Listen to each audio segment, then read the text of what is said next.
একটা প্রশ্ন করব?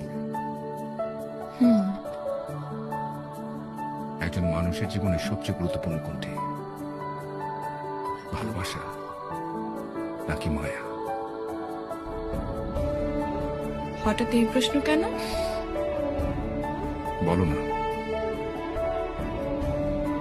আমার তো মনে হয় ভালোবাসা। ভুল। মায়া। কিভাবে?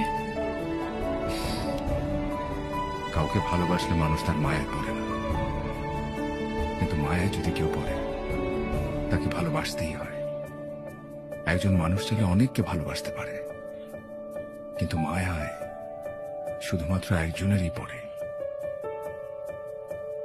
কাউকে ভালোবাসলে তাকে ছেড়ে আসা যায়, কিন্তু কারো মায়ায় পড়লে নিজেকে ছেড়ে আসতে হয়।